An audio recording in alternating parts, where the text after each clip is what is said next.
Welcome to my YouTube channel Beyond the Unknown. Today we are gonna discuss about the historical and ancient Sphinx.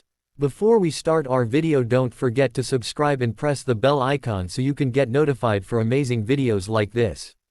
Geological evidence suggests that the Great Sphinx is 800,000 years old. One of the most enigmatic and mysterious monuments on the planet is undoubtedly the Great Sphinx at the Giza Plateau in Egypt. This ancient construction has baffled researchers since its discovery, and to this day, no one has been able to accurately date the Sphinx, as there are no written records or historical mentions of it. Now, two Ukrainian researchers have proposed a provocative new theory, suggesting that the Great Sphinx of Egypt is around 800,000 years old, a revolutionary theory backed by scientific evidence. The study was presented at the International Conference of Geoarchaeology and Archaeomineralogy in Sofia, titled, Geological Aspect of the Problem of Dating the Great Egyptian Sphinx Construction. The authors of this paper are scientists Manichev Vyacheslav I.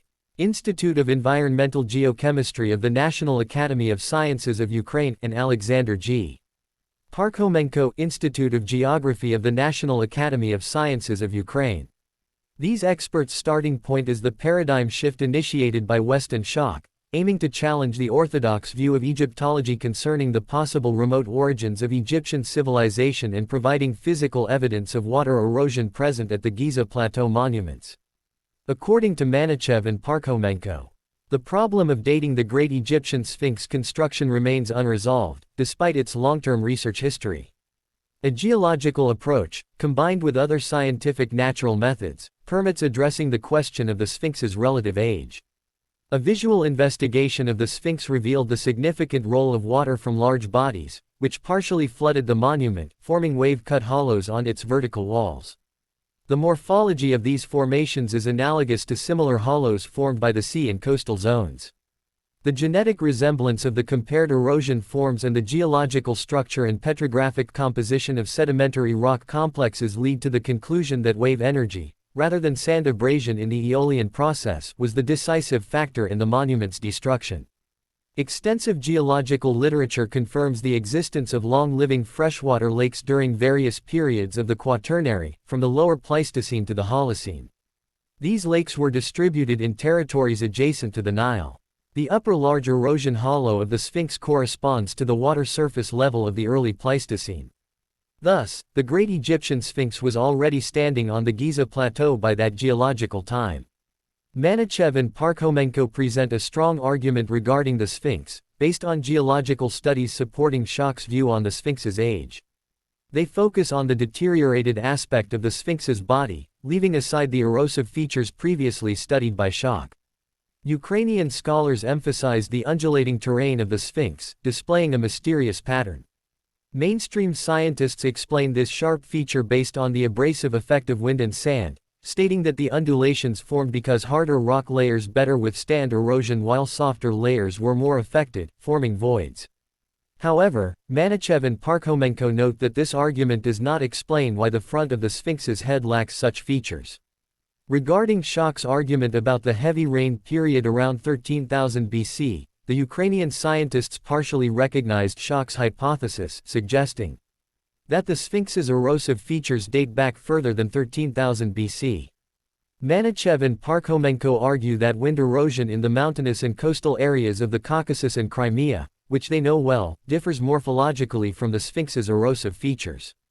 Essentially, they argue that wind erosion has a very soft effect, regardless of the rock's geological composition. In our geological field expeditions in different mountains and littoral zones of Crimea and the Caucasus, we often observed forms of Aeolian weathering whose morphology differs significantly from the weathering on the GES. Most natural forms of weathering are smooth, independent of the rock's lithological composition. They further explain, our scientific investigation experience in seacoast geology suggests an analogy with the GES, proposing another destruction mechanism. Specialists in seacoast geomorphology are familiar with wave-cut hollows Morskaya geomorphologia, 1980, which can be one or multi-story and arranged horizontally to the seawater surface if the coast forms a vertical wall cliff. Especially deep wave-cut hollows form in precipitous cliffs built by carbonaceous rock strata.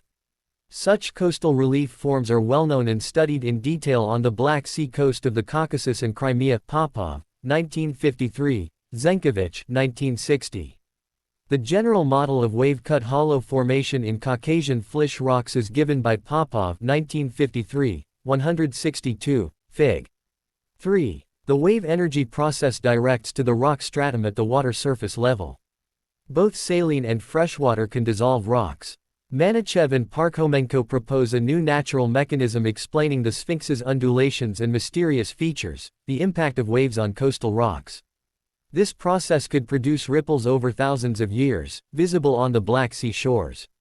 This horizontal action, waves hitting the rock up to the surface, causes rock wear dissolution.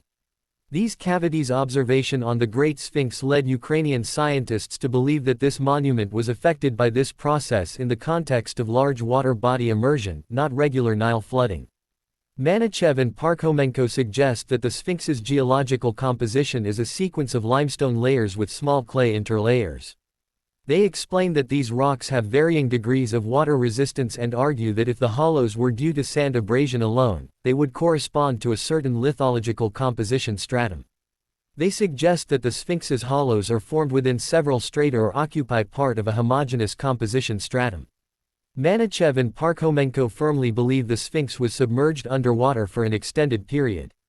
Supporting this hypothesis, they point to existing geological studies of the Giza Plateau.